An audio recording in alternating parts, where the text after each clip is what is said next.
खुशामदीद नाज़रीन, आप देख रहे हैं प्रोग्राम रियासत। मैं हूं शहजाद रज़ा। पाकिस्तान तहरीक इंसाफ के सरबराह इमरान खान जब इक़्तिदार में थे और इक़्तिदार में निकलने के बाद उन्होंने न जाने कितनी लातादाद कानून शिकनियाँ की या मुबैना तौर पर कानून शिकनियाँ की, अगरचे ये अदालत से साबित होना भी बाकी है। लेकिन जो जो उन्होंने कानून तोड़े और उनके खिलाफ मुकदमात भी इस बात पर दर्ज हुए। अगर आप शुरू से इसका आगाज़ करें तो सबसे पहले उन्होंने एक सीक्रेट डॉक्यूमेंट एक जलसागाह में लहराया और कहा कि ये वो सबूत है उस साजिश का जो उनकी हुकूमत के ख़िलाफ़ एक बुनी गई है। ये वो पहला ऐसा उनका कानून शिकन इक़दाम था जिसको उन्होंने एक अपनी फ़तह के तौर पे या अपने एक सबूत के तौर पे, अपनी बेगुनाही के तौर पर उसको आगे लेके आए। उसके बाद उसी बुनियाद पर असम्बली की तहलील की गई जिसको सुप्रीम कोर्ट ने वापस कर दिया।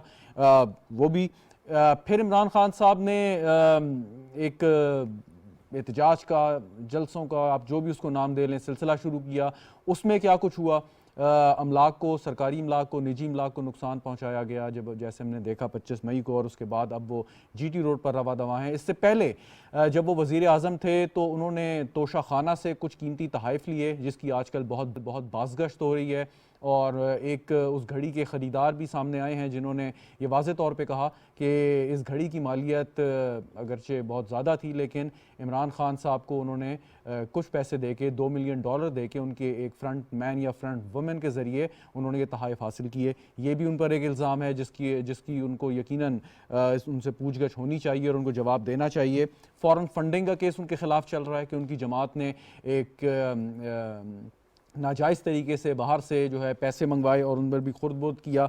इसके साथ साथ वो इदारों के ऊपर जो इल्ज़ाम लगा रहे हैं, क्या वो कानून शिकनी या आइन शिकनी के ज़ुमरे में आता है? नाम ले के वो इल्ज़ामात आयद कर रहे हैं। बहुत सारे हमारे जो पाक अफवाज के ऑफिसर्स हैं उनके नाम उन्होंने बरमला तौर पर लिए और उनको तरह तरह के इल्ज़ामात का निशाना बनाया। तो ये वो सारी कानूनी पेचीदगियाँ या केसेस या चैलेंजेस हैं जो उस वक्त वो फेस कर रहे हैं। लेकिन एक बात यह है कि इमरान खान के बारे में ये भी कहा जाता है कि उनके जगह या उनके बजाय अगर कोई और सियासी लीडर ये सारा कुछ कर लेता तो वो शायद जेल की सलाखों के पीछे होता या और ज़्यादा मुश्किल में होता। लेकिन खान साहब इस वक्त बज़ाहिर ऐसा लगता है कि कंफर्टेबली अपनी एक ज़िंदगी भी गुजार रहे हैं और एक सो कॉल्ड मार्च को लीड भी कर रहे हैं। इस पर गुफ्तगू करते हैं। स्टूडियो में मुझे जहांगीर खान जुदून साहब, एडवोकेट जनरल हैं इस्लामाबाद के। बहुत शुक्रिया जहांगीर साहब आपका। मामले खसूसी बराए वज़ीर आज़म शेख फयाजुद्दीन साहब हमारे साथ स्टूडियो में मौजूद हैं। सर आपका भी बहुत शुक्रिया। बैरिस्टर आमिर हसन साहब वीडियो लिंक पे हमें ज्वाइन कर रहे हैं, पाकिस्तान पीपल्स पार्टी से ताल्लुक़ है। बैरिस्टर साहब बहुत शुक्रिया आपका भी हमें ज्वाइन करने का। एडवोकेट जनरल साहब आपसे मैं आगाज़ करूं और you are the most relevant person. ये सवाल जो बनता है कि इतने सारे केसेस, इतनी कानून शिकनियाँ, इतने सारे जवाब तलब हैं, FIA समन जारी करती है, मतलब कोई समझ नहीं आती कि वो आएंगे नहीं आएंगे। इवन के वो तो छोड़ें, उनके जो साथी हैं जिनको आप बुलाते हैं वो भी नहीं आते। तो फिर अवाम क्या कहे कि is he above the law, उनको कोई नहीं पकड़ सकता? बिस्मिल्लाहिर्रहमानिर्रहीम, बहुत शुक्रिया। देखें, ये तो तरीके इंसाफ का और इमरान खान का अपना ये एक स्लोगन है कि जी कानून सब के लिए बराबर होना चाहिए। तो वो अपने आप को फिर या तो वो कानून से बहुत समझते हैं कि जब उनको मतलब FIA बुलाती है तो वो नहीं जाते, इलेक्शन कमीशन ने कंटेम्प्ट में उनको कहा है तो वो नहीं जाते, वो मतलब फिर उस लॉ का ये वो बेनिफिट लेते हैं, लूप होल्स का। फिर वो कंटेम्प्ट का केस जो है उन्होंने 4 हाई कोर्ट्स में डाल दिया, उनके नोटिस को चैलेंज कर दिया इलेक्शन कमीशन के कि जी लाहौर में भी, कराची में भी। तो अब उन्होंने फिर इलेक्शन कमीशन ने जाके सुप्रीम कोर्ट में वो केस उन्होंने रिक्वेस्ट किया कि इनको क्लब करें। बड़ा जेन्युइन केस है उनके ऊपर इलेक्शन कमीशन में कंटेम्प्ट का। इस तरह फॉरेन फंडिंग का केस है, अभी वो उसकी जो है अगली 23 नवंबर डेट है। तो केस सारे चल रहे हैं और ये इंशाल्लाह मंतकी जान तक पहुँचेंगे। अब ये कहें कंटेम्प्ट उन पर बड़ी सीरियस कंटेम्प्ट लगती है, जाके माफ़ी मांग लेते हैं।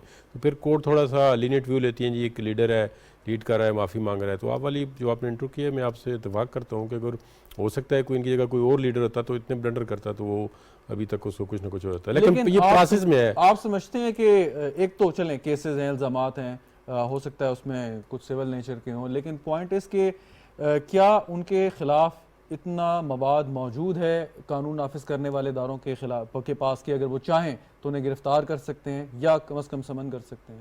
नहीं, ऑफ कोर्स क्यों नहीं कर सकते। देखें ना, आप एक आदमी को, आप एक मामूली बंदा है, वो कुछ भी काम करता है तो आप उसको फ़ौरन कहते हैं जी आज अरेस्ट कर लेते हैं। तो अभी इनकी अरेस्ट पे 2 दफ़ा मेरे हाल में गौर किया गवर्नमेंट ने, फिर कुछ डेफर कर दिया है, रीज़न्स होंगी, वजूहत होंगी, ठीक है। तो अभी ये लॉन्ग मार्च लेके आ रहे हैं। अभी तो या 3 नवंबर को वाक़या हो गया है, फिर इस्लामाबाद के अंदर अफरा तफरी है, सही। एक इकानमी पाकिस्तान की देखें कहाँ पे जा रही है। तो ये पाकिस्तान जो है इन चीज़ों का मुतहम्मिल नहीं हो सकता। फिर एक अपॉइंटमेंट के उन्होंने इतना शोर उगा डाला है जी, कौन होगा कौन नहीं होगा। तो ये सारी चीज़ें मिला जुला के ये मतलब है स्टेट ऑफ पाकिस्तान के लिए, पाकिस्तान के गरीब लोगों के लिए मतलब वो मुश्किलात पैदा कर रहे हैं। शेख साहब, ये जो एडवोकेट जनरल साहब बात कर रहे थे कि अगर कोई आम आदमी होता तो कोई और रवैया होता, इमरान खान है तो कोई और रवैया है, तो इसका मतलब सवाल तो आपसे बनता है यकीनन कि इस पर हुकूमत की क्या राय है और आप समझते हैं कि ये अप्रोच दुरुस्त है? बिस्मिल्लाहिर्रहमानिर्रहीम। मैं ये समझता हूँ कि हुकूमत की अप्रोच बिल्कुल दुरुस्त है। हुकूमत अपने इदारों को पॉलिटिकल इंजीनियरिंग के लिए इस्तेमाल नहीं करना चाहती। वो एक जो कानून का प्रोसेस है, जो तरीक़ाकार है, उसके मुताबिक चलना चाहती है। अगर अदालतें उनको रिलीफ दे रही हैं तो ये अदालतों का काम है कि वो इसके मुल्क में इंतशार और बदअमनी फैलाने का कोई भी जवाज़ नहीं है। तो मैं ये भी कहता हूँ कि झूठ का जो है वो उम्र थोड़ी होती है। बहुत जल्द आप देखेंगे कि इनके सब झूठ ऐसा ऐसा गलत बयान ऐसा ऐसा कौम पे आया होती चली जाएगी और अवाम इनसे पीछे हटती चली जाएगी। तो जब भी वक्त आएगा और इंशाअल्लाह अदालतें जो हैं वो मेरिट पे फैसला करेंगी, हमें पूरा यकीन है। और जो भी मुजरम साबित होगा, जो मुल्ज़म है, वो मुजरम बनेगा और सज़ा पाएगा इंशाअल्लाह। सज़ा पाएगा, लेकिन सज़ा से पहले आम आदमी तो ये सोचेगा कि फिर तो कानून की हुक्मरानी पाकिस्तान में उस तरीके से नहीं है जिस तरह दावा किया जाता है कि अगर खान साहब के लिए एक कानून है, गरीब आदमी के लिए एक कानून है। आपके भी बहुत से सीनियर रहनुमाओं ने सज़ाएँ भुगती हैं, जेल गए हैं और नाअहली की सज़ाएँ भी भुगती हैं। तो ये फिर कैसा केस हुआ कि क्या आप उनकी मतलब कोई स्ट्रीट पावर से परेशान है, कोई दंगा फसाद होगा, हंगामा होगा? नहीं, बात यह है कि जैसा कि सारे दोस्त कहते रहते हैं कि ये अनोखा लाडला है, तो ये इदारों का भी किसी ज़माने में लाडला रहा है और अब अदालतें इनको रिलीफ दे रही हैं। मैं ये इतराज़ नहीं करता, लेकिन मैं ये समझता हूँ कि प्रोसेस के तहत वक्त के साथ साथ इनकी तमाम जो जराइम हैं, जो घनाने अमल हैं, वो सामने आएंगे और ये सज़ा पाएंगे। ये मैं आपको पेशन गोई कर रहा हूँ और आप देखेंगे कि बहुत जल्द अवाम भी इससे पीछे हटने शुरू हो जाएगी। आपने आप देखा होगा कि जब से ये इनका लॉन्ग मार्च शुरू हुआ है, वो लॉन्ग फरलांग मार्च बन गया है और ये भी एक साजिश है कौम के खिलाफ। आपको याद होगा कि जब चीन के सदर ने आना था तो इन्होंने 126 दिन का धरना दे के उनके आमद को उनके दौरे को 1 साल के लिए मुखर करा दिया था। अब भी जब इन्होंने पता चला है कि 21 तारीख को क्राउन प्रिंस सऊदी अरबिया आ रहे हैं और बहुत अच्छा पैकेज लेके आ रहे हैं पाकिस्तान के लिए, तो इन्होंने लॉन्ग मार्च को फरलांग मार्च में तब्दील करके 21 तारीख को पहुंचने की डेट दे दी कि इस्लामाबाद में वो 21 तारीख को पहुंचेंगे। तो बहरहाल दौरा वो मुलतवी ज़रूर हुआ है, लेकिन वो इंशाअल्लाह आएंगे। ये बातें जो हैं हमारे जो दोस्त ममालिक हैं उनको भी पता है कि इनकी सियासत इंतशार की सियासत है। ये मुल्क को डिट्रैक करना चाहते हैं माशी नहीं, तौर लेकिन शेख साहब ये सिलसिला कहीं तो रुकना चाहिए ना कि कल कला को कोई और सियासी जमात, कोई और मजहबी जमात अगर उठ के किसी ऐसे अहम हमारे गैर मुल्की दोस्त के हवाले से कोई बात कर दे और कहे कि जी वो अगर आ रहे हैं तो हम रुकावट डालेंगे और फिर नुकसान तो पाकिस्तान कहीं ना कहीं तो फुल स्टॉप लगाना है आपने से। जहाँ तक इस बात का ताल्लुक है तो मैं समझता हूँ कि तहरीक इंसाफ जो है वो किसी तौर पे भी मुल्क के मफाद में नहीं है। आपको याद होगा जब IMF के साथ डील हो रही थी तो इनके साबिका वजीर ख़जाना ने क्या बयान दे दिया था और उन्होंने ये कहा था कि आप जो शराइत IMF के साथ तय हो रही हैं कि पंजाब और KP के इतना हिस्सा देगा, आप उसे इनकार कर दें। तो ये तो सब बातें ऐसा ऐसा अवाम को भी पता चलती जा रही हैं और इदारों को भी पता चलती जा रही है। बिल्कुल ये आप देख लीजिएगा, ये अपनी सियासी मौत खुद मर जाएंगे। बिल्कुल सही। बैरिस्टर साहब, आपसे सवाल ये कि इमरान खान साहब एक क्लासिक एग्जाम्पल हैं कि पाकिस्तान में जो हम दावे करते हैं कि रूल ऑफ लॉ है, कानून का इतलाक जो है वो बराबरी की सतह पे होता है, तो जब कोई बाहर से बैठ के या मौर्रिख जब इसका मुशाहिदा करेगा या वैसे कोई शख्स देखेगा कि पाकिस्तान में इस वक्त रूल ऑफ लॉ है या नहीं है, तो खान साहब की सूरत में उसको एक बड़ी वाज़ेह मिसाल नज़र आ जाएगी और ये मिसाल हम सब के लिए शर्मिंदगी का बाइस है। आपका मैं इस पर ज़रा व्यू जानना चाहूँगा कि आप क्या सोचते हैं पर्सनली एज अ लॉयर। जी, आपने बिल्कुल दुरुस्त फरमाया। ये तज्जिया आम आदमी का भी है और यही वो रियासत की और रियासती इदारों की नरमी है जिसका फायदा इमरान खान उठा रहे हैं। देखें, इमरान खान को मेरे ख्याल से अगर कोई सजा हुई और उन्हें कोई मुसीबत पड़ी तो वो इमरान खान खुद दावत दे रहे हैं। अदरवाइज मेरे ख्याल से इदारों ने तो उन्हें खुली छूट दी हुई है, सब ने, हुकूमत ने भी, भले हमारी हुकूमत है, मेरे ख्याल से इतना सब्र का मुजाहरा किसी हुकूमत ने नहीं किया जितनी ये हुकूमत कर रही है। एहतसाबी इदारों ने भी, अदालतों ने भी। और अदालतों का तो हालात ये हैं कि सुप्रीम कोर्ट में केस सुना जा रहा था इमरान खान के खिलाफ तौहीन अदालत का, और उसके दौरान पता चला तो फौरी तौर पे केस को बदल के तो उसी वक्त सुप्रीम कोर्ट के ऑनरेबल चीफ जस्टिस और जजेस ने कहा कि इमरान खान के लिए FIR काटी जाए। मतलब ये किसी और को रिलीफ नहीं मिल सकता कि उसके खिलाफ तौहीन अदालत का केस सुना जा रहा हो और उसे एक साइड पे रख के उसे फैसिलिटेट करने के मामले को टेकअप किया जाए। मैं समझता हूं कि ये रियासत का लाडला है या किसका लाडला है मुझे नहीं पता, लेकिन एक चीज है कि उसे जितना भी खुल खेलने का मौका दिया जा रहा है उसकी वजह से पाकिस्तान के इदारों के ऊपर तो मतलब जो हमारे आईनी इदारे हैं, अच्छा, लेकिन फैसला साज इदारे हैं। सवाल ये बनता है कि आप पाकिस्तान के जो इदारे हैं या स्टैब्लिशमेंट है, यकीनन आप उससे सवाल नहीं कर सकते। हम अदालत उज़्मा से, इज़्ज़त माब चीफ जस्टिस साहब से हम सवाल यकीनन नहीं कर सकते। वो ज़ाहिरी बात है कि कानून के मुताबिक ही जो भी फैसला है वो करेंगे और करते आए हैं। लेकिन हुकूमत से, क्योंकि अवाम की नुमाइंदा है, वोट लेके आती है, सियासी जमातें आप उसमें शामिल हैं, तो हुकूमत से यकीनन ये सवाल किया जा सकता है और एक आम आदमी भी कर सकता है और बरमला कर सकता है। नहीं, तीनों से सवाल किया जा सकता है। ये जो एक बात है, आम आदमी सबसे सवाल कर सकता है। पहला इदारा है पार्लियामान। बिल्कुल आम आदमी सवाल कर सकता है कि पार्लियामान अभी तक अपना किरदार अदा क्यों नहीं कर रही मजबूती के साथ। दूसरा इदारा है हुकूमत। बिल्कुल आम आदमी सवाल कर सकता है, और उसमें सवाल करने के लिए हुकूमत एक तो जो आपको नजर आती है वजीर आजम और वज़रा, एक हुकूमत आपकी पूरी ये ब्यूरोक्रेसी होती है जो असल हुकूमत होती है, उससे भी सवाल हो सकता है। और तीसरा इदारा सुप्रीम कोर्ट है, उससे भी सवाल हो सकता है। क्यों नहीं हो सकता? अगर इमरान खान रोज मुतालबे करे कि ऐसे कर दो, इसका सुमोटो ले लो, इसे ला लो, मुझे सर तरीकेकार बैरिस्टर साहब, मैं सिर्फ थोड़ी रहनुमाई चाहता हूँ आपसे रहनुमाई चाहता हूँ। मैं वही कह रहा हूँ। जी, मैंने कहा कि तरीकेकार तय हो गया ना कि एक आम आदमी यकीनन जो अवामी नुमाइंदा है उससे बरमला जाके फेस टू फेस यकीनन सवाल कर सकता है। तो अदालती मामलात का ये है कि अगर कोई शख्स समझता है कि खान साहब के साथ नरमी बरती जा रही है तो वो एक दरख्वास्त डाल सकता है यकीनन और पूछ सकता है कि जनाब इन पर कार्रवाई की जाए या फौरी तौर पर अमल किया जाए। मैं यही आपको बताना चाह रहा हूँ। तरीका पार्लियामान में भी यही है। जाके आपने कोई बात करनी हो, अपने नुमाइंदे को कहेंगे, वो बात उठाएगा। इसी तरह आपने सुप्रीम कोर्ट में जाना हो, खुद जाएंगे या आपका वकील जाएगा।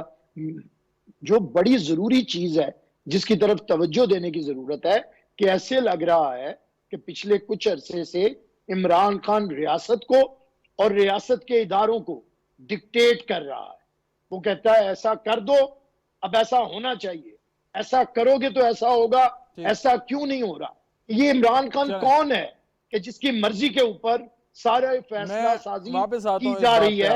ये सवाल बड़ा बुनियादी है। मैं वापस आता हूँ बैरिस्टर साहब आपके पास। एडवोकेट जनरल साहब, अब ये जो बात कर रहे थे कि मतलब जो भी है अदालत से उनको रिलीफ मिल जाता है, लेकिन अदालत कोई भी फैसला देती है या कोई किसी को स्टे ऑर्डर देती है या बेल देती है तो वो तो कानून के मुताबिक चीज़ें देख के कहाँ से क्या आर्गूमेंट है, कानून में इसकी गुंजाइश है नहीं है, तो वो तो अदालत ने करना है। अगर ऐसा नहीं होगा तो आप उसके खिलाफ अपील में जा सकते हैं। जी बिल्कुल। देखिए तो अगर हाई कोर्ट ने उनको रिलीफ दिया है तो क्या आप लोग उनके खिलाफ उस अपील के उस बेल के खिलाफ आपने सुप्रीम कोर्ट से रुजू किया? ये हाई कोर्ट में अभी देखे ना उनका जो केसेस चल रहे हैं अभी सारे, बेल तो देखे ना अभी एक बंदे पे ऑफेंस होता है तो बेल तो उसका राइट बनता है। कोई मर्डर के केस में भी बेल हो जाती है, इसमें इशू नहीं है। लेकिन अब केसेस आस्ता आस्ता चल रही हैं। अब स्पीड स्लो है इनकी, लेकिन केस जिस तरह मन तक की अंजाम तक मन तक की अंजाम तक स्पीड स्लो हो जाती है ना कि केस होता है वो उस पर 10 दरखास्तें देते हैं, 10 वकील बदल लेते हैं। अब फॉरेन फंडिंग केस है, उन्होंने 7 साल लगाए, 8 साल लगाए। फॉरेन फंडिंग देखें ना, साबित हो गया कि फॉरेन फंडिंग उन्होंने ली है। अभी फॉरेन फंडिंग के जो अब तोशा खाना का जो जजमेंट दिया है अपना इलेक्शन कमीशन ने, अभी पिछले हफ्ते इलेक्शन कमीशन ने वो केस सेशन जज को भेजा है, तो वो बड़ा सीरियस केस है। उसमें 3 साल जो है ना क्लियर कट जो है वो अगर केस साबित हो जाता है। अब तो अब जो ये नए इनका शफात सामने आए कल आप तो ये तो शहाना में जाके एविडेंस बनेगी नहीं, ये जी जी एविडेंस यकीनन बनेगी, लेकिन एविडेंस कोई रिकॉर्ड करेगा, कोई तहकीकाती इदारा उन्हें बुलाएगा, उन्हें तलब करेगा या दरखास्त सर करेगा? वो केस अदालत में जब रेफरेंस चला गया इलेक्शन कमीशन से, जो ही रेफरेंस जो है सेशन को पहुंच गया, मेरे ख्याल में वो प्रोसेस में होगा, इनको बुलाएंगे कि आके इसका जवाब दो भाई, आपके खिलाफ। आपको पता है अदालती निज़ाम वैसे ओवरऑल ही स्लो है, मतलब एक बंदा को 5-6 वकील कर लेता है, एक वकील नहीं आया, दूसरा नहीं आया, बज़ाहिर हमें ऐसा टेक्टस जो लगता है ना, टेक्टस इस्तेमाल करते हैं ये डिले करने के, टेक्टस जो है ना। लेकिन ये केस जो है ना, इनके खिलाफ जितने भी जारीन केस है वो बंद तक की अंजाम तक जरूर पहुंचेंगे। देर आया दुरुस्त आया, जो भी उनके अगर सीरियस केसेस है ना, जिनके पास स्ट्रॉन्ग एविडेंस है कि हमारा फॉरेन फंडिंग के स्ट्रॉन्ग एविडेंस है, ये मेरिट पे मैं बात कर रहा हूँ, तो उसका केस ऑलरेडी डिसाइड हो चुका है। तो शाहाना का इनका डिस्क्वालिफिकेशन एक तरह की हो चुकी है, और उसमें वो जो क्रिमिनल ऑफेंस बनता है वो सेशन कोर्ट को इलेक्शन कमीशन जो है केस भेज चुका है। अब इतना हम रातों रात कहेंगे इनको अंदर कर दो फॉरएवर, तो ये तो नहीं हो सकता ना। अब जब केस चल रहे हैं तो उसके थोड़ा सा मतलब ये होती है कि कभी वकील आ गया, कभी ये दरखास्त दे दी, कभी वो दे दी। लेकिन एक बात रेस्ट एश्योर के केस जो है अच्छा, आप अपने मुझे मन तक अंजाम तक पहुंचेंगे। आप इतने सीनियर वकील हैं, मुझे बात बताएं कि क्या ये बात अदालत ने या कानून ने तय नहीं कर दी कि कौन सी नौयत का केस जो है उसका फैसला कितने अरसे में लाजमी आपने देना है? अरसा जो है ना, बाज़ औक़ात ऐसे लॉज हैं जो स्टैट्यूट हैं, जो कोड है, वो कहते हैं जी इस केस का फैसला इसको छोड़ के भी ये 4 महीने में करें, या डायरेक्शन देती है कोर्ट, वो भी नहीं होते, वो भी फैसले टाइम पे नहीं होते। ये बहुत बड़ा इस क्रिमिनल जस्टिस सिस्टम के अंदर फ्लॉज है कि जस्टिस जो है वो डिले होता है। एक छोटी सी आप दरख्वास्त देते जाते हैं जी आज वकील बीमार है, आज वकील ने कराची से आना है, आज उसका इलेक्शन हो रहा है, आज ये हो रहा है, आज वो हो रहा है, जजमेंट हो रहे हैं। वो बाद हमारे हाई कोर्ट के जज जो है अभी वो कॉस्ट डालते हैं, कॉस्ट ऑफ लिटिगेशन एक्ट जो है इस्लामाबाद के अंदर इन्फोर्स्ड है कि अगर कोई जजमेंट लेता है इररिलेवेंट या उसको नियर जजमेंट बनती है तो कॉस्ट डालें। अब जब जज साहब कॉस्ट डालते हैं तो वकील इकट्ठे हो जाते हैं, वो कहते हैं ये तो हमारा काम ही नहीं चलेगा। तो ये ओवरऑल क्रिमिनल सिस्टम का उसके अंदर वीकनेस है, जो लूप होल है। लेकिन अगर आपको तहकीकाती इदारों को ये या अदालत को ये यकीन दिलाया जाए कि अगर एक ऐसा मुल्जिम है जो कोऑपरेट करने को तैयार नहीं है, और आप जो कहते हैं खान साहब वो तो फिर तहकीकाती इदारे की कमजोरी है ना जी। अगर देखें ना आम बंदा है, हाँ वो ये सवाल का जवाब ये है कि अगर आपको मुझे किसी को एक पुलिस वाला 161 के बयान के लिए बुलाता है, हम नहीं जाते, दूसरे दिन घर में आकर अरेस्ट कर लेता है, पहले वो समन भेजता है, फिर वारंट निकालता है, फिर अरेस्ट कर लेता है। वो तो देखे ना इदारे, फिर इसकी जब बारी आती है अरेस्ट करने की, फिर गवर्नमेंट को थोड़ा सा सोचना पड़ जाता है। कहते हैं कि वफाकी तहकीकाती इदारों ने खान साहब को अरेस्ट किया, उनसे बास पुरस करने या पूछगछ करने में नरमी दिखाई या कमजोरी दिखाई? आप ऑफ कोर्स नरमी है ना। आप देखें, आप एक ये के अंदर जो FIA का केस है, उन्होंने बुलाया, ये नहीं गए, कमीशन में कंटेम्प्ट कोर्ट किए नहीं जाते। शेख साहब बैठे हैं, इनसे पूछ लेते हैं। सर, अदालतों का मामला तो चलें अपनी जगह पे हो गया कि हुकूमत के कंट्रोल में नहीं, अदालतें इंडिपेंडेंट काम करती हैं, लेकिन ये जो वफाकी तहकीकाती इदारे हैं ये कमजोरी या नरमी क्यों दिखा रहे हैं? एडवोकेट जनरल साहब हैं, ये बात कर रहे हैं। नहीं, इंशाल्लाह ये नरमी नहीं दिखाएंगे। हम ये नहीं चाहते कि जो मिसालें PTI ने दिखाई हैं या कायम की हैं, हम उनको फॉलो नहीं करना चाहते कि एक दरख्वास्त पे ख्वाजा आसफ साहब को जेल में फेंक दिया जाता है, इसी तरह शाहिद खाकन अब्बासी को एक बिल्कुल लायानी केस पे 6 महीने मौत की कोठरी में रखा जाता है। इसी तरह हमारे जो इस वक्त के वज़ीर आज़म हैं वो भी तकरीबन 6 से 9 महीने जेल में रहे। हम ये बातें नहीं चाहते, हम ये नहीं रवायत कायम करना चाहते।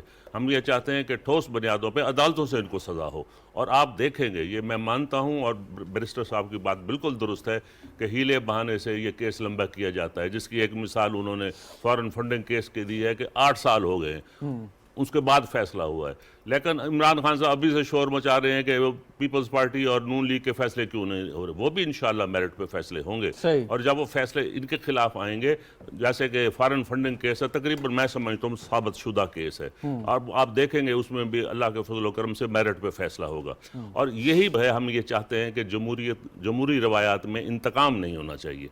इंतकाम का जो आंसर है वो फाशिस्ट लोग तो कर सकते हैं, सियासी आदमी कभी भी इंतकाम पे बिलीव नहीं करेगा और ना कभी इंतकाम लेगा। अच्छा, और इनकी तो सियासत सारी जाती मफाद की है। एडवोकेट जनरल साहब कह रहे हैं कि जो कल जो इंकशाफात हुए हैं और वो जो खरीदार सामने आए हैं, इमरान खान ने जो घड़ी बेची है, ये कहते हैं एविडेंस का हिस्सा बन जाएगा।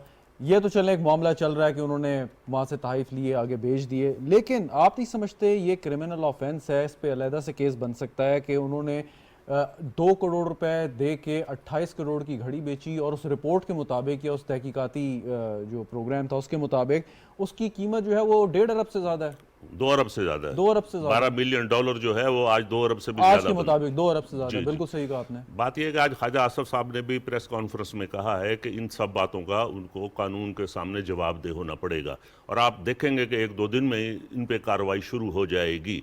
जहां तक इमरान खान लेकिन साहब उनका वो कमजोरी जो दिखाते हैं तहकीकाती इदारे खान साहब के नहीं, केस में, देखिए कमजोरी जरूर दिखाते हैं, लेकिन मुझे या यकीन नरमी है, नरमी का लफ्ज़ है। मुझे यकीन है कि इस केस में ना नरमी दिखाई जाएगी, बल्कि उम्मीद है कि गर्मी दिखाई जाएगी, क्योंकि इसमें मुल्क का वकार इन्वॉल्व है।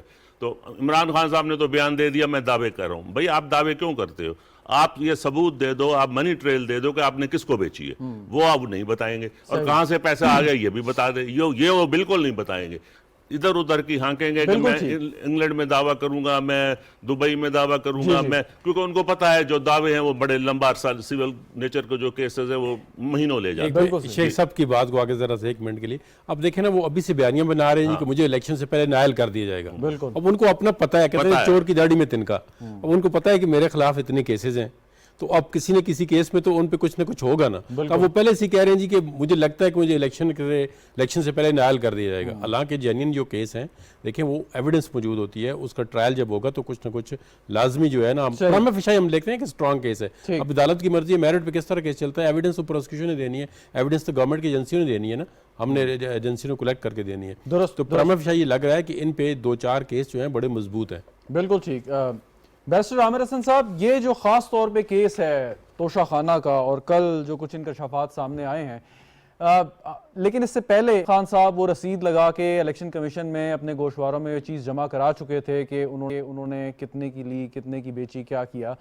तो ये केस आप समझते हैं कि खाली एक नहीं है, मल्टीपल केस हैं। फोर्जरी का भी केस हो सकता है, असासे छुपाने का भी केस उन पर बनाया जा सकता है, या अगर उन्होंने झूठ बोला है, मतलब बरमला सर ऑन द रिकॉर्ड जो झूठ बोला है, उस पे भी उनके खिलाफ कार्रवाई हो सकती है।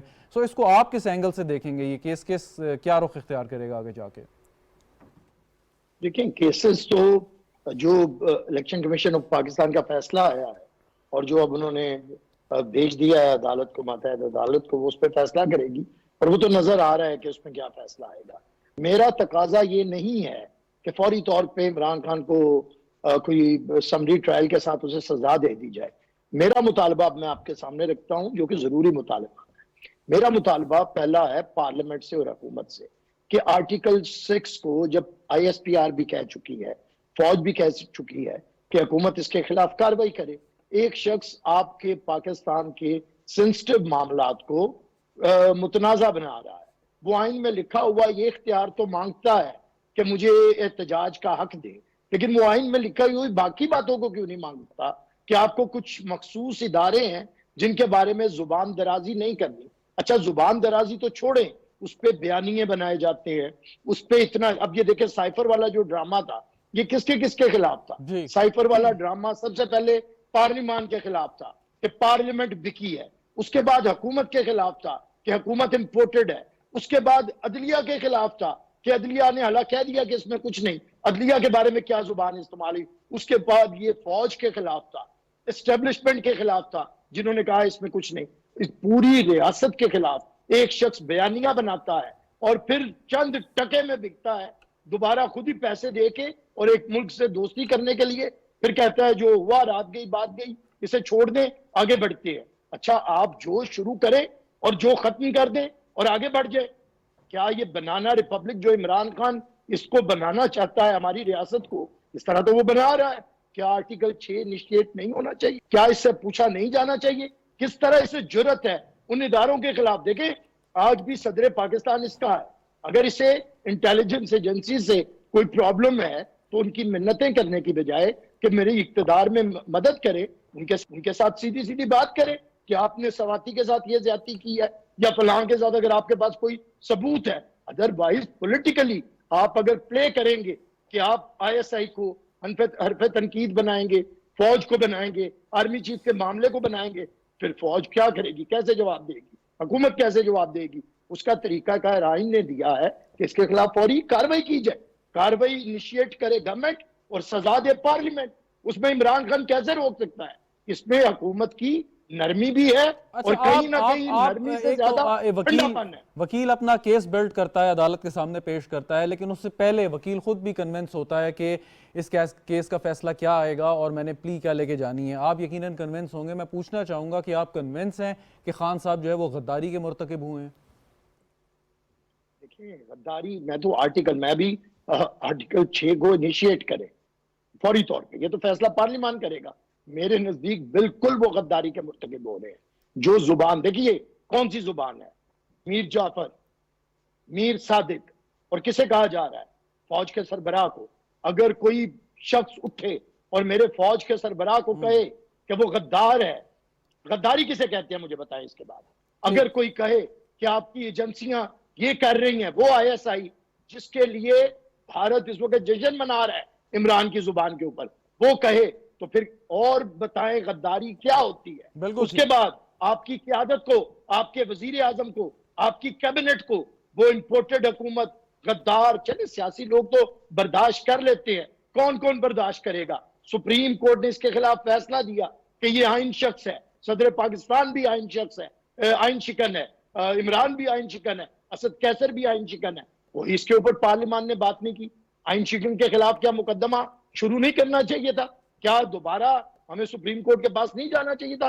ना जाते भाई, आप तो हुकूमती तौर पे कोई फैसले पार्लियामान को भी करने हैं। मैं समझता हूं कि इस हुकूमत ने दोनों जहतों पे छोड़ा हुआ है, ना तो मजबूत फैसले कर रही है और ना मजबूत तरीके से जवाब दे रही है, जिसकी वजह से इमरान खान का गंद भी दिख रहा है। बिल्कुल ठीक। आप एडवोकेट जनरल साहब, ये जो बैरिस्टर साहब बात कर रहे थे, आप इनसे मुत्तफिक हैं? नहीं, मैं थोड़ा सा डिसएग्री करूंगा इनसे। जहाँ तक आर्टिकल 6 का तल्लुक है ना, आप देखें ये गवर्नमेंट एक पार्टी की नहीं है, ये PDM की गवर्नमेंट है, इसमें सारी जमातें, हो सकता है इनकी अपनी पार्टी पे पार्टी कह दे जी कि ये आर्टिकल 6 आप ना लगाएं।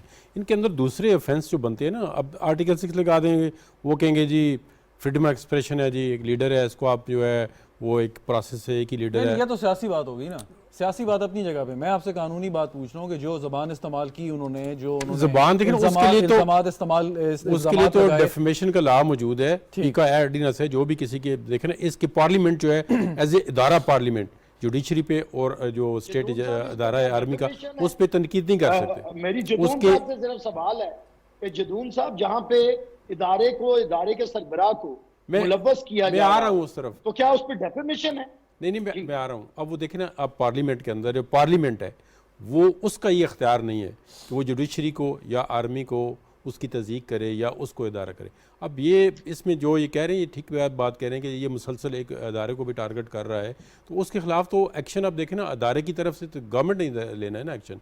अब हमने इस तरह की 2-3 FIR हुई हैं। सवाल सुन लीजिएगा कि उस वक्त जब DG ISPR और DG ISI ने मुश्तरका प्रेस कॉन्फ्रेंस की, हुकूमत से दरख्वास्त की कि आप इस पर तहकीकात कराएं कि आप इदारे के खिलाफ जो ये बेबुनियाद और ये बेसलेस इल्ज़ामात लगाए जा रहे हैं, इस लैंग्वेज से बुलाया जा रहा है, तो हुकूमत क्या उनके खिलाफ हित तक इज्जत का दावा करे? क्या करे हुकूमत?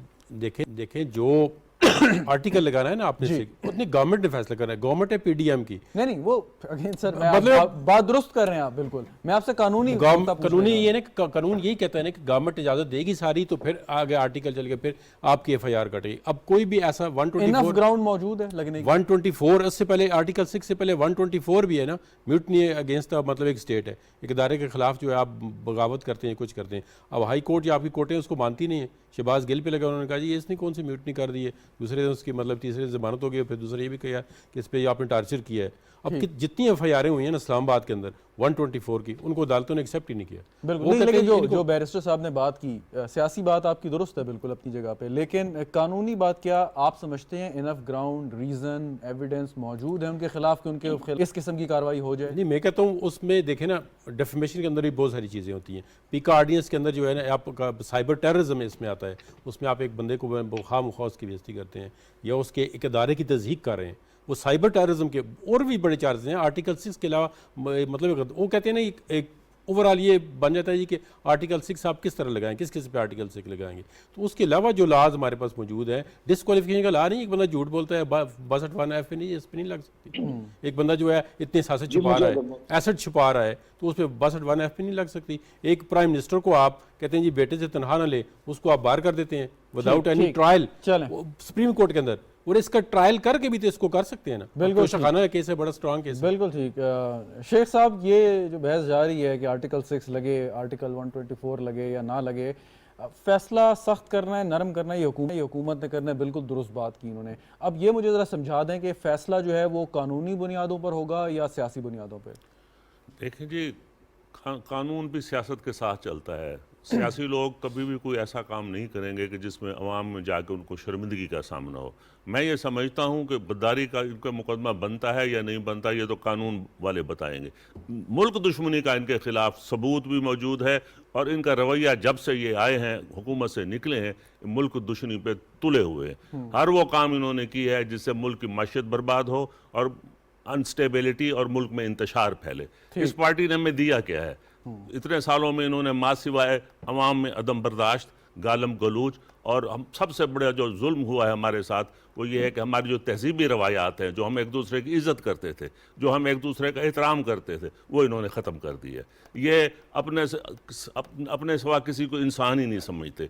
किसी को बूट पालशिया कहते हैं, किसी को बेबी कहते हैं, किसी को डीजल कहते हैं। मैं ये कहता हूँ कि इंशाअल्लाह वक्त आएगा तो अवाम ये फैसला करेंगे कि ये गद्दार है या नहीं है। अगर आप इतने कन्विंस हैं कि उन्होंने मुल्क दुश्मनी की है और वो मुल्क दुश्मन है, इस पर तो बड़ी फौरी तौर पे सूरत अंदाज में कार्रवाई होनी चाहिए थी। आपके पास बड़ी माहिर टीम है लॉयर्स की और कोई कमी नहीं है, स्टेट के पास बहुत रिसोर्सेज होते हैं। सो फिर एक इंडिविजुअल के सामने अगर स्टेट इस तरह का बिहेव करेगी तो फिर लोग क्या एक्सपेक्ट करेंगे, जब आप कन्विंस हैं कि वो मुल्क दुश्मनी पर उतर आए हैं या कर चुके हैं? नहीं, मैं ही नहीं, तमाम जो पीडीएम की पार्टियां वो इस बात पे मुतफिक हैं कि ये मुल्क के मफाद में इनका रवैया जो है वो मुल्क दुश्मनी के मुतरादफ है। और आप देखेंगे इंशाअल्लाह वक्त के साथ साथ अवाम भी ये समझ जाएगी।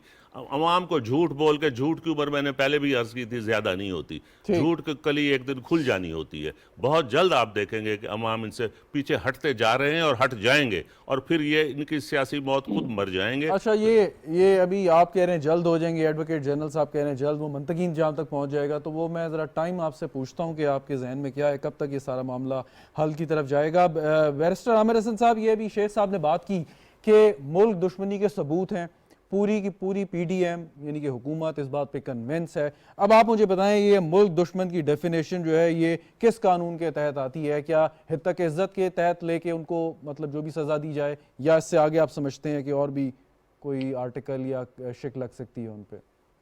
देखिए, दोनों मेरे मोतबर हैं जो मौजूद हैं। शेख साहब कैबिनेट के मेंबर हैं, जदून साहब लीगल टीम के मेंबर हैं। दोनों से देखें, मुल्क दुश्मनी तो किसी इदारे की दुश्मनी से भी बड़ी गद्दारी है, हाई ट्रिजन है, सिर्फ ट्रिजन भी नहीं है।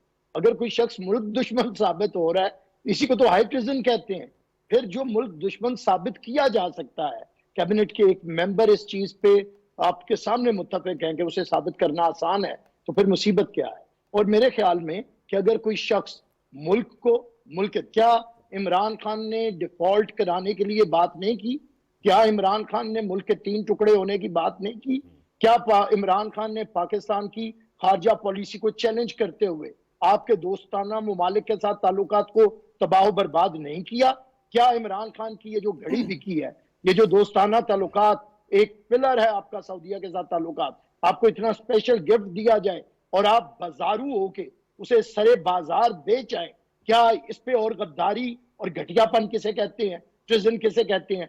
मैं समझता हूं कि हमारे में जो गलती है हुकूमत में, देखिए इस तरह नहीं बात बनेगी कि थोड़ा सा कानून की लीगल लैंग्वेज में जरा ये बात करें। ये बात आप जो कर रहे हैं ठीक है, लेकिन इसमें थोड़ा सा मुझे सियासी अंसर नजर आ रहा है। मैं चाह रहा हूँ एज अ वकील, एज अ सीनियर लॉयर, आप थोड़ा सा इस पे वाजे कर दें। जो शेख साहब बात कर रहे थे कि कौन सा कानून, किस कानून का इत्तलाक होगा अगर आप लोग ये कन्विंस्ड हैं इस बात पे कि खान साहब ने मुल्क दुश्मनी की है?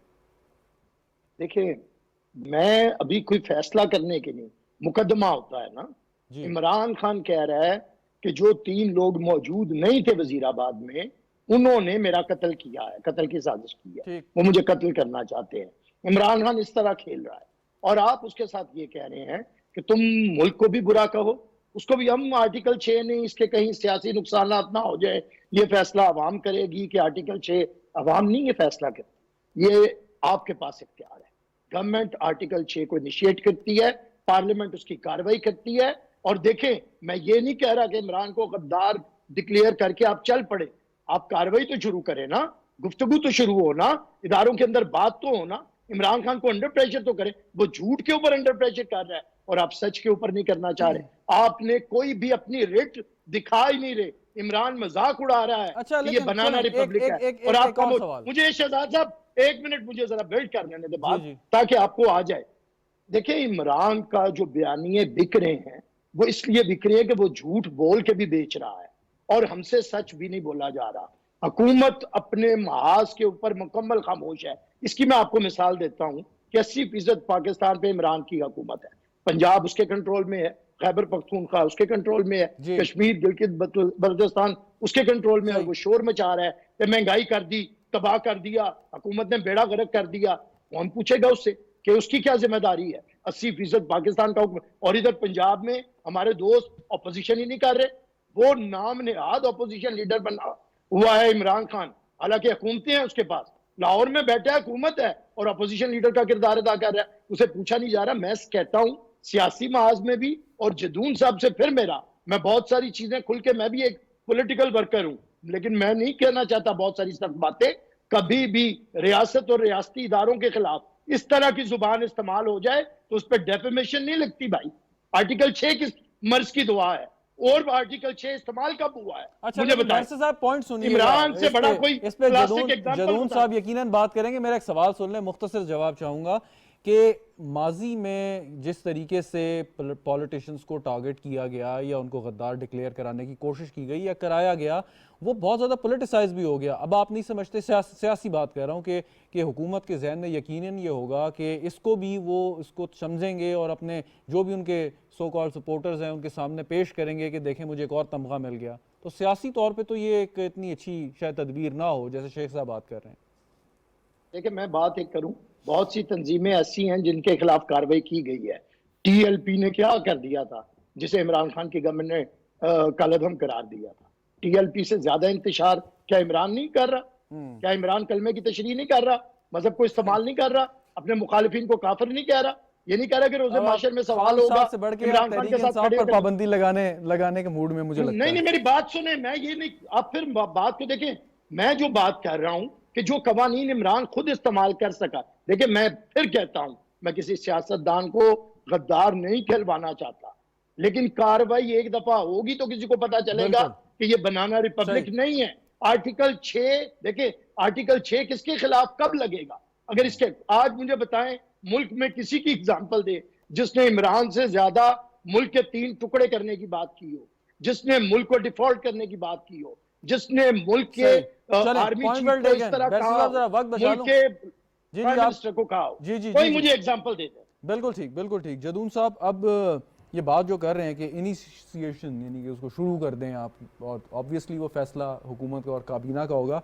मेरा सवाल ये कि अगेन एज अ लॉयर आप बताएं कि जब वो ऑफिशियल सीक्रेट एक्ट की खिलाफ वर्जी करते हैं और उस सीक्रेट डॉक्यूमेंट को पब्लिक डोमेन में लेके आ जाते हैं और बताते हैं कि ऐसा हुआ, वहाँ से शुरू करें। और ये चीज़ अगर साबित हो जाए तहकीक से कि उन्होंने बाकायदा तौर पे एक साजिश के तहत ये किया, वो इस बात पे कन्विंस नहीं थे, प्री प्लान था कि उन्होंने ये कौमी राज अफशा करना है, तब भी ग्राउंड नहीं बनेगी। ये देखें ना, ये सिक्योरिटी उसकी जो वजारत है उसकी मीटिंग भी हुई है काफ़ी, उनकी जब अपनी गवर्नमेंट थी उसमें मीटिंग हुई है, इसमें भी हुई है। इन्होंने साइफर को जो है उन्होंने कहा जी इसमें कोई जो है साजिश का आंसर नहीं पाया था, ठीक है, वो गलत बात है। लेकिन इतने, मेरे अपनी ओपिनियन है, उनकी अपनी ओपिनियन है, मैं उनका एहतराम करता हूँ ओपिनियन का। अब इतने ज़्यादा फ्रंट खोलने से बेहतर है जो उनके खिलाफ केस चल रहे हैं ना, हमें उनको स्ट्रांग करके किसी मंतकी अंजाम तक पहुँचाया, बजाय इसके कि हम आर्टिकल 6 भी लगा दें, फलाना भी लगा दें, फलाना भी लगा दें। देखें, एक आपके पास एक सॉलिड एविडेंस है ना जिस केस की। लेकिन माजरत और बड़े अदब के साथ एडवोकेट जनरल साहब, अगर इमरान खान साहब खुदा न खास्ता कल किसी शख्स को मार दें या जख्मी कर दें तो आप कहेंगे कि एक और केस क्यों खोलते हैं जी, पुराने वाले जरा नहीं देखो, कोई और उनसे जुर्म सरजद हो जाएगा। नहीं वो देखे ना, ये जुर्म जो है विद इन द स्टेट लादा ऑफेंस है और एक मारने वाला लादा ऑफेंस है। वो तो मर्डर में आ जाता है ना, वो तो खूब कहता है मैं मजलूम बना हुआ हूँ, मुझ पे अटैक हो गया। अब ये नहीं, अब इतने फ्रंट खोलने के बजाय ये मेरी अपनी ओपिनियन है ना, अब ये नहीं हो सकता कोई इससे एग्री हो या डिसएग्री हो। एक कैबिनेट है, गवर्नमेंट है, वो भी लीगल चीज़ें देख के फैसला करते हैं ना, ये सियासी फैसले नहीं है कि किसी खिलाफ या एक पॉलिटिकल लीडर के खिलाफ केस करो, ये लीगल फैसला होता है और कलेक्टिव विजडम होती है इसके पीछे। अब हो सकता है शेख साहब का दिल करता हो इमरान को भी अंदर कर दे, मेरा भी दिल करता हो, लेकिन ये आपके दिल की बात तो नहीं है ना, आपने देखना है उसके सर्कमस्टांसेस भी देखने हैं कि किस हालात में। जो मेरे अपनी ओपिनियन है कि जो इसके खिलाफ ऑलरेडी केस इलेक्शन कमीशन के अंदर है, अब इसकी पार्टी को देखना, गवर्नमेंट का अभी इसकी पार्टी फॉरेन फंडिंग साबित हो गई है कि फॉरेन फंडिंग, अब पार्टी के आगे डिसोल्यूशन की तरफ अभी तक खामोशी है। उससे पहले तो मतलब है आर्टिकल 6 से ज़्यादा सीरियस तो है कि पार्टी की। लेकिन मुझे एक चीज़ समझा दें कि जब वो तहकीकाती इदारों के साथ ताउन ही नहीं कर रहे किसी भी केस में, तहकीकाती इदारे पकड़े ना जिनको अरेस्ट करें, तो फिर आप कैसे उसको मंतकी इंजाम पे लेके जाएंगे, कैसे इन एग्जिस्टिंग केसेस को स्ट्रॉन्ग करेंगे, मुझे समझ नहीं आ रही। देखिए ना, अगर तहकीकाती इदारे के साथ ताउन नहीं करता ना, तो लॉ के अंदर प्रोविजन है कि उसको अरेस्ट करें, अरेस्ट करके ले आए ना, ठीक है। अब 2-3 दफ़ा उन्होंने किया, फिर वो इधर कभी चल पड़ा, कभी तो चल पड़ा, लाहौर चला जाता है, पेशावर चला जाता है, उसको पता चल जाता है कुछ दोनों की मिलती है, आज मुझे अरेस्ट करने वाले निकल जाता है। अब देखिए थोड़ा सा गवर्नमेंट देखिए कि लॉ एंड ऑर्डर का रेट ज़्यादा सिचुएशन ना हो जाए, गवर्नमेंट ने और भी चीज़ें देखनी होती है ना, एक ऊपर से लॉन्ग मार्च आ रही है, ये करो वो करो, तो तमाम चीज़ों को कलेक्टिवली, ये तो आप हम इधर बैठे हुए टीवी पे तो कहते हैं जी अरेस्ट करो, नहीं एक आप या उसके खिलाफ आप एक बहुत सीनियर लॉ ऑफिसर हैं, मुझे बताएं कि अगर एक शख्स पुलिस को या किसी इदारे को मतलूब है और ये आप पॉलिटिकल बुनियादों पर आप फैसला कैसे कर सकते हैं? हमें तो ये बताया गया है कि जी अगर किसी शख्स ने कोई कानून शिकनी की है और किसी इदारे को मतलूब है तो असूली तौर पे तो हर हाल में उसको आना ही तो मैंने पहले चाहे उसके पीछे 1000 लोग शुरू में बताया ना कि चाहे 1 करोड़ लोग। मेरी बात सुनिए, ये मैंने आपको शुरू में बताया कि एक आम बंदा पुलिस वाला बुलाता ही आप आके 161 की स्टेटमेंट करा, वो नहीं आता बंदा, जाके पुलिस वाले उसको अरेस्ट कर लेते हैं। देखिए इतने जो एक पॉलिटिकल पार्टी का है ना बंदा, लीडर तो है ना, उसके खिलाफ जब केस बनता है तो फिर सोचते हैं, अदारे भी ऊपर से पूछते हैं ये इसको अरेस्ट करें, क्या करें, इसके अरेस्ट का तरीका क्या होगा, अगर रेजिस्टेंस होगी तो किस तरह इसको करेंगे। इतना आसान काम नहीं तो बंदे जाकर सुबह उठा लें, पकड़ लें, उसके लिए कोई तरीकाकार होता है ना। लेकिन मैं तो कहता हूँ कानून सबके लिए बराबर हो, और अगर वो तरीकाकार तो अदारे के पास तो अख्तियार है ना, अदारा अपना अख्तियार इस्तेमाल करे। मैं सिर्फ कि अगर ये तरीकेकार वो इतनी जल्दी में दरियाफ्त ना कर सके तो फिर ये नहीं कि उनके अरेस्ट का मामला खत्म है, वो आप उन्हें नहीं। देखिए ये अदारे की जिम्मेदारी है, अगर पुलिस का है तो it is the IGP and the DIG and the investigative officer and the JIT have to take the decision कि इसको अरेस्ट करना है, कब करना है और किस लिए करना है। अब मेयर शेख साहब तो नहीं फैसला कर सकते, हम तो कह ही सकते हैं ना कि कानून के मुताबिक कार्रवाई करें। ठीक, शेख साहब, खान साहब मुतअद्दिद बार अदालत गए, उन्होंने स्टे ऑर्डर लिए या बेल ली और अभी भी वो बेल पे हैं कुछ केसेस में, तो वहाँ से तो फ़ौरन दरख्वास्त जाती है और अदालत यकीनन दोनों साइडों को, दोनों फरीकैन को सुन के कोई फ़ैसला उस पर देती है। लेकिन इस तरफ से यानी कि इस्तग़ासा की तरफ से हमें कोई इतनी जो है ना वो एफिशिएंसी नज़र नहीं आती, या शायद आज के दिन के बाद आना शुरू हो जैसे आप फरमा रहे हैं। मैं ये अर्ज़ करूँगा कि मेरे 2 मोहतरम भाई बैठे हैं, कानून की बात तो ये बताएंगे। मैं एक सियासी वर्कर हूँ, मेरे हिसाब से ये जो PTI इमरान खान साहब है ना, ये हमेशा ज़ाती मफाद और सियासी मफाद के लिए मुल्क के मफाद को दांव पे लगा देते हैं। जैसे कि ये साइफर वाला मामला था, ये इससे किसको नुकसान पहुंचा? पाकिस्तान की स्टेट को नुकसान पहुंचा। अमेरिका को हमारे पाकिस्तान की 6 अरब 30 करोड़ डॉलर की जो है एक्सपोर्ट है, अगर अमेरिका वो बंद कर दे तो हम कहाँ खड़े होंगे। इसी तरह यूरोपियन यूनियन को 6 अरब डॉलर की एक्सपोर्ट है, अगर वो बंद कर दे तो हम कहाँ खड़े होंगे। ये तो सिर्फ पता नहीं किस एजेंडे पे हैं, मुझे तो ये समझ नहीं आता कि ये अपने ज़ाती मफाद के लिए मुल्क के मफाद को भी दांव पे लगा देते हैं। और ये बात बड़ी सीरियस है, हमें लोगों तक ये बात पहुँचानी चाहिए और आप लोगों के तावन से हम ये पहुँचाते हैं कि ये मुल्क दुश्मनी का एजेंडा है, ये मुल्क की मोहब्बत का एजेंडा नहीं है। ये हुकूमत हासिल करने के लिए, जैसा कि मेरे भाई ने बताया था, पाकिस्तान को 3 टुकड़ों में तकसीम करना चाहते थे, बल्कि ये कह रहे थे कि यूं है कि जैसे पाकिस्तान में एटम बम गिरा दिया गया हो। तो भाई ऐसा नहीं है, पाकिस्तान जो स्टेट है वो हर चीज से बालातर है, बुलंदतर है, ये हमारी मादरे वतन है, हमने यहीं रहना है, यहीं मरना है। उनकी तो औलाद भी बाहर है, उन्होंने आना है और पता नहीं इनके जनाजे में पहुंचना भी है कि नहीं पहुंचना, लेकिन हमने इसी मिट्टी में दफन होना है। इस मिट्टी की जो मोहब्बत है वो हमें सबसे ज्यादा अजीज है। बिल्कुल ठीक। बैरिस्टर साहब, एनी लास्ट कमेंट? लेकिन लास्ट कमेंट मेरा यही है, मैं शेख साहब को जो बात करनी चाहिए वो करनी चाहिए और दुरुस्त कर रहे हैं।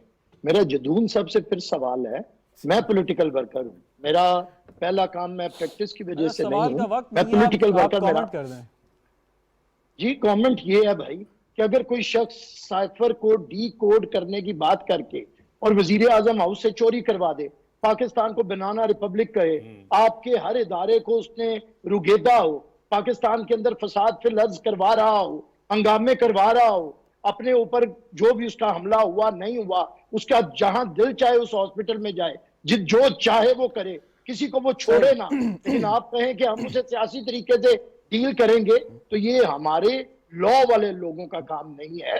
उनका काम है कानूनी तरीके से हैंडल करना। तो ये मैं जदून बात साहब से सवाल क्या था? 2 मिनट है, मैं पूछ लेते हैं। जदून साहब से सवाल क्या जी। था बैरिस्टर साहब आपका? सवाल मेरा यही है जदून साहब से कि जदून साहब को ये सियासी मामला, इन्हें तो एक बड़ी प्योर और एक्यूरेट लीगल ओपिनियन देनी चाहिए गवर्नमेंट को। जी कि जदून आपको साहब, ये चले करना। ओपिनियन ले लेते इनका हैं। ये काम नहीं है पॉलिटिकल मामला। जदून साहब, जदून देखिए साहब, मेरा ख्याल है। अब मैं तो पॉलिटिक्स निकाल नहीं, दें। पॉलिटिक्स निकाल दे। लीगल ओपिनियन तो तभी आप देंगे आप आपसे कोई पूछेगा ना, सेल्फ ओपिनियन तो नहीं होती ना। तो जब गवर्नमेंट एविडेंस एंड सर्कमस्टांसेस के बेस पे हमसे ओपिनियन पूछेगी तो उसके मुताबिक ओपिनियन देंगे कि कौन सा ऑफेंस लेकिन बनता है। ओपिनियन तो आपके जदून साहब, अभी तो आपसे पूछा जा रहा है यहाँ पे प्रोग्राम, कम से कम इधर तो बताएं ताकि सर हमें फंसाए ना आप आपको ओपिनियन नहीं देंगे। जदून साहब खुफिया रखना चाहते हैं खुफिया ये रखना। बात। चले बहरहाल, आपको जो भी मीटिंग में होगी यकीनन आपसे पूछेंगे या पूछ लिया होगा। अगर आप शेयर नहीं करना चाहते तो इट्स आपका प्रीरोगेटिव है। बहुत बहुत शुक्रिया बहरहाल जहांगीर जदून साहब हमारे साथ, Sheikh Fayazuddin sahab thank you so much, barrister Aamir Hasan sahab आपका भी बहुत बहुत शुक्रिया। नाज़रीन, गुफ्तगू आपने सुनी, देखने का आपका भी शुक्रिया। इजाज़त दीजिए, खुदा हाफिज़।